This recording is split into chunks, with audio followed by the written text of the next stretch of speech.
Imagine for a second the person sitting next to you on the subway right now. Right. The one just scrolling on their phone. Yeah, exactly. The one wearing a perfectly normal winter coat.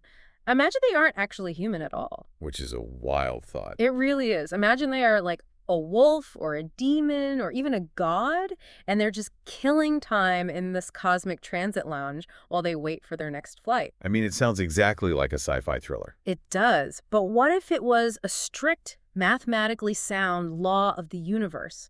Because today we are unpacking a text that argues exactly that. And it is a pretty radical proposition, you know. We inherently view the boundary between human and animal as really rigid, like it's biological and permanent. Right. But the framework we're looking at today, it attempts to dissolve that boundary completely. It replaces it with this really fluid transactional system of cosmic rules. So we are diving into a really fascinating 2021 piece by a writer named Shui Feng, and it's titled The Four Logical Reasons Why Human Being Can Reincarnate into Animals. Quite the title. Yeah, it doesn't leave much to the imagination, and our mission for this deep dive is to map out this highly specific spiritual framework.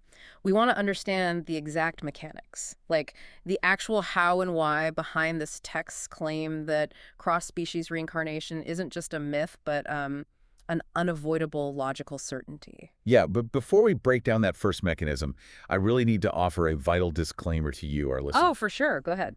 What we are doing today is a strictly impartial exploration of the philosophical and spiritual claims presented in this specific source text. Exactly. Neither of us is endorsing these viewpoints, nor are we taking any kind of religious or spiritual stance on reincarnation. Our goal here is entirely analytical. We're just here to deconstruct the fascinating ideas and the underlying logic contained within the original material. Right, we're just looking at the architecture of the argument and diving into that logic. The text doesn't rely on, like, vague mysticism. Not at all. It lays out four distinct laws of heaven. It's essentially a set of proofs to explain the mechanics. And the first mechanism it establishes actually relies on physics. Physics, right? Specifically, the idea that the universe operates on a strict zero-sum energy principle. That's right. So the fundamental premise of the first law is that the sum of positive and negative energies in the universe is exactly zero. Okay. If you receive something, an energy deficit is created. And if you give something, a surplus is created.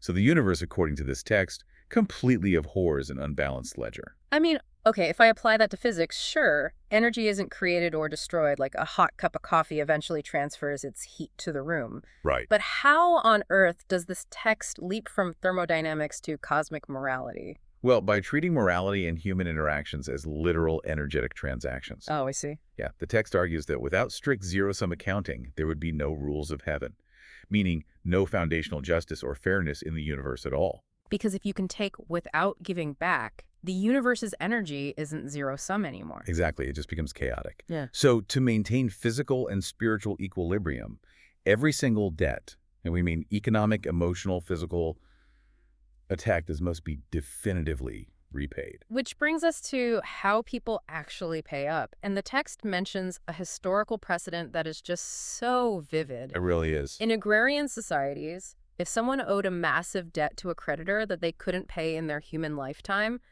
the mechanism to balance the ledger was super literal. Right. They didn't just get a pass. No, they would reincarnate as an animal owned by that specific creditor. The text even quotes this old folk saying. It goes, I cannot repay your great kindness. I would like to be one of your cattle or your horse in the next life.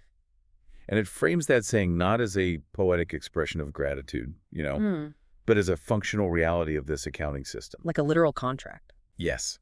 Becoming a draft animal was a highly efficient, labor-intensive way to pay off a spiritual or economic debt. You provide years of physical labor to your creditor, the ledger zeroes out, and the cosmic energy is balanced. But wait, this breaks down in the 21st century? I mean, I live in a city. Right. Most people listening to this probably don't own plow horses or a herd of cattle. So if I owe my landlord or a massive corporation a crushing karmic debt, I can't exactly reincarnate as their personal ox. No, you can't. The logistical infrastructure for that kind of one-to-one repayment is just completely gone. Well, you've hit on the exact logistical problem the text addresses. The localized person-to-person transaction model is largely obsolete for the modern urbanite, Right. but the cosmic debt still exists, and that law of zero-sum energy demands it be settled. So the text drops this incredibly dark modern twist. Yeah, it goes there. It argues that because city dwellers don't raise personal livestock, modern debtors are sent into the broader agricultural system. They reincarnate into large factory farms. Exactly. They become the cattle, pigs, and sheep raised on an industrial scale. Like, they're providing meat for humanity at large to settle their cosmic accounts. It is a striking modernization of an ancient concept. You are no longer repaying an individual. You are repaying the collective humanity by becoming a consumable resource within the modern food supply chain. It's essentially a cosmic credit card that can never, ever be defaulted on. Never. You can't just declare spiritual bankruptcy and walk away clean. And what hits me is how visceral this makes the concept of karma. Oh, absolutely. It isn't just some abstract idea where bad actions mean you, I don't know, stub your toe a lot in the next life. Spiritual bankruptcy means an unavoidable sentence to an industrial feedlot. It establishes a universe of absolute, unyielding accountability. But karmic debt only explains what happens when we interact with others. It just covers transactions. Right, which makes me wonder, what if someone doesn't interact? What do you mean? Like, what if someone lives utterly isolated? They owe no money, they harm no one physically, but they harbored terrible, selfish, or venomous thoughts their whole life. They have no external debt. Does this cosmic accounting system track what's happening purely on the inside? That tension is exactly what triggers the second mechanism in the text. The second law shifts focus entirely from our external actions to our internal state. Okay. And it starts by radically redefining what life, and that's capitalized in the text, what life actually is. Hold on, let's unpack that definition, Sure. because the text defines life as a non-material structure with spirituality. Yes. What does that actually mean in the context of this framework? Are we talking about a traditional soul, or is this more like a string of cosmic code? Cosmic code is actually a fantastic way to conceptualize it. In this framework, think of your physical body as purely hardware. Okay, hardware. It's a temporary shell. The true essence of your life, that non-material structure, is the software. It is made entirely of your consciousness. And the second law of heaven dictates a very simple rule. The universe requires the hardware to perfectly match the software. So whatever kind of consciousness you hold, you will naturally be assigned to a physical form that runs that specific software? Precisely. And the text observes that if you look closely at humanity, you will find people whose internal state of consciousness is virtually indistinguishable from certain animals. Let's test the limits of this, because I really want to understand how literal this molding process is. Sure. Let's say we have someone who is a legendary corporate shark. They are predatory, cold-blooded in business, constantly circling for weakness. Okay. Or someone who is notoriously aggressively stubborn their entire life. Does acting like a shark or being stubborn literally cue you up to become a great white or a mule? Well, based on the logical framework presented, yes, it is a direct one-to-one correlation. Wow. If you spend decades shaping the non-material structure of your consciousness to perfectly mimic the predatory, instinctual nature of a shark, then when your human vessel expires, human hardware is no longer the appropriate fit for your software. Because it doesn't match anymore. Right. The universe naturally assigns you to the vessel that fits the shape you've actively sculpted, a shark. That implies a terrifying level of daily responsibility. You aren't just acting like an animal. No. You are actively, structurally becoming one on a non-material level with every single thought you entertain. You are constantly writing the code for your next physical form. However, if we zoom out, this introduces a massive logistical flaw in the text's own system. Let me guess, the math. Yes, the math. Because if millions of people are walking around with animal-like consciousness or racking up massive cosmic credit card debt, and they are all automatically turning into cows, mules, and sharks, Yeah. wouldn't the global population of animals just explode while the human population plummets to near zero? Exactly. If the system only flowed in one direction, human to animal based on debt and bad consciousness, the scales would tip permanently. Right. So that logistical problem is resolved by the text's third logical argument, which is a macro-level law of life balance. So how does the universe keep the math from breaking? The text argues that the universe maintains a state of dynamic balance.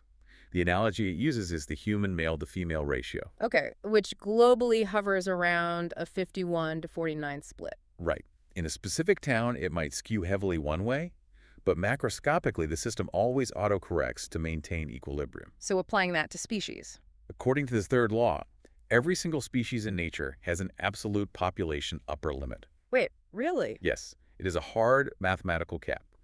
Once that upper limit is breached, the universe's dynamic balance mechanism kicks in, and the numbers are forcibly reduced. Okay, hold on. This is where the text collides violently with modern science. Oh, completely. Because in the real world, if we see human populations expanding, building more cities, taking up more land, and we simultaneously see animal populations rapidly declining, we call that habitat destruction. We do. We point to deforestation, pollution, urbanization. We paved the forests so the wolves died.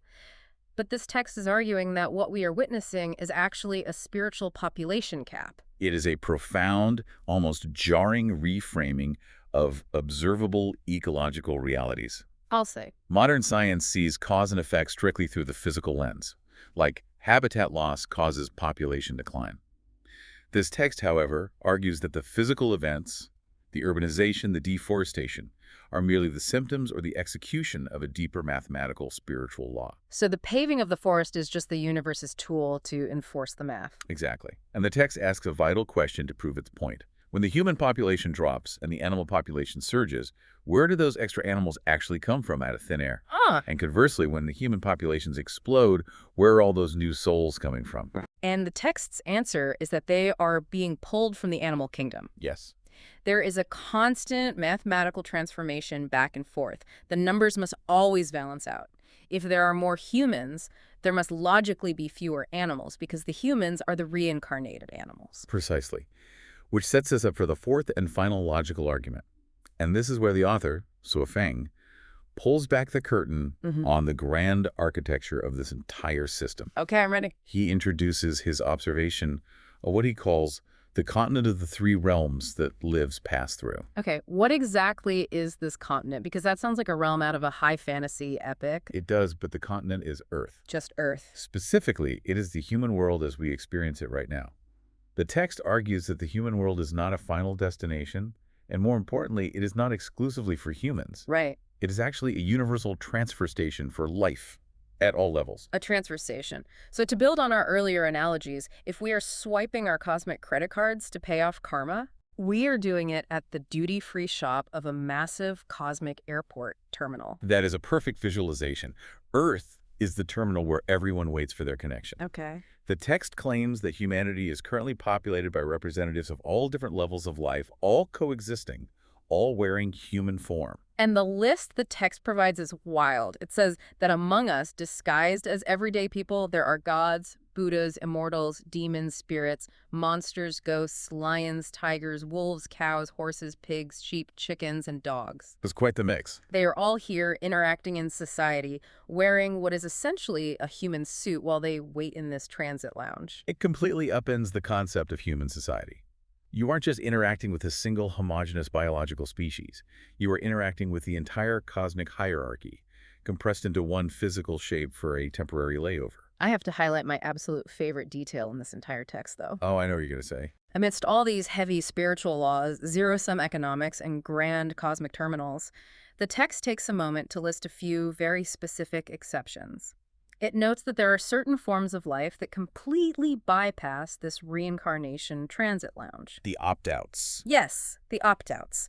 It specifically lists insects, microorganisms, some trees, flowers, and, wait for it, shrimps. Shrimps. I don't know why, but the specific inclusion of shrimps is just incredible to me. You could be sitting next to a demon or a Buddha or a wolf in a human suit on your morning commute, but whatever you do, don't look for a shrimp in disguise. No, definitely not. They are not in the system. It's an amusing detail, but it serves a structural purpose.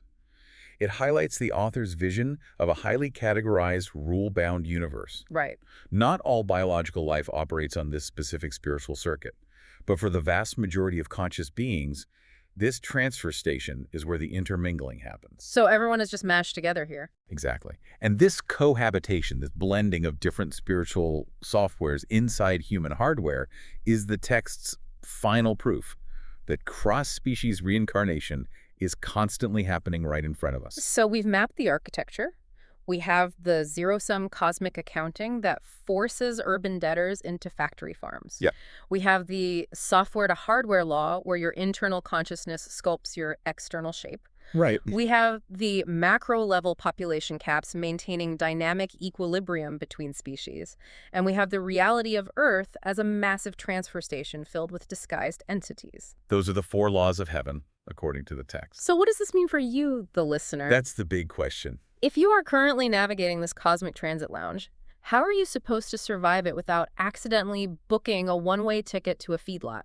Because the text doesn't just leave us with theory, it provides a highly practical survival guide. It does. It outlines 4 distinct revelations, essentially warnings plus one overarching reminder of the stakes. Let's run through them. Number 1, pay all your debts. And this means absolutely everything on the ledger. Everything. Economic debts, emotional debts, debts you owe to nature. The text even explicitly states that debts owed to parents or children must be repaid, which implies that familial love isn't just an emotional bond, it's a series of energetic transactions that have to balance out. Exactly. You cannot leave a balance on that zero-sum ledger when you leave the terminal. Makes sense. Number 2 ties back to our discussion about the corporate shark. Purge animal-like consciousness. Right. Clean up the software. You must actively examine your own mind. If you find any traits, behaviors, or internal monologues that resemble an animal's nature, you need to ruthlessly eliminate them before they permanently rewrite your software and dictate your next physical form. Wow. And number 3 feels very direct. Do not harm domestic or wild animals as much as possible. If the human world is just a transfer station, and those animals are part of the exact same reciprocal system you are, harming them creates a massive energy deficit. It puts you in, as the text says, great danger of being reincarnated into the animal world simply to balance out that specific violence. It's all about that zero-sum math. And number 4, listen to the teachings of sages and actively stay away from demons and spirits. Which, considering the text claims they are walking around in human suits right next to us at the grocery store, is very practical advice for navigating the crowd. It really is. Finally, the text leaves the reader with a rather ominous, overarching reminder of how absolute this system is. Yeah, it delivers this quote, "Divine punishments are slow but sure, like big nets that let nothing slip through them." Wow. The net catches everything. It concludes by stating firmly that heaven will not spare anyone. The system of accounting, the dynamic balance, the consciousness-shaping reality is entirely automated, and it is absolute. There are no loopholes, save for being a shrimp. It is a framework that leaves zero room for ambiguity. Every thought you have in traffic, every dollar you borrow, every interaction is tracked, weighed, and balanced by the architecture of the universe. It's a heavy thought. Which brings me to a lingering thought I want to leave you with, building on everything we've just unpacked from this source material. Let's hear it. We started by talking about that feeling of being inexplicably connected to animals or people under hypnosis recalling past lives in the wild. Right. But if the logical framework of this text is true, and the human world is just a busy transit lounge overflowing with disguised spirits, animals, gods, and demons, Yeah. how does that change the way you look at the strangers you pass on the street tomorrow? When you make eye contact with someone in the elevator, are you actually looking at a fellow human? Bro. Or are you looking at a representative of an entirely different realm just waiting for their next flight out? It certainly adds a profound layer of mystery to the morning commute. You have to wonder who or what is really sitting across from you. It really does. Thank you so much for joining us on this deep dive into the logic of cosmic accounting and cross-species reincarnation. Keep questioning the boundaries of the world around you, keep exploring, and we'll see you on the next deep dive.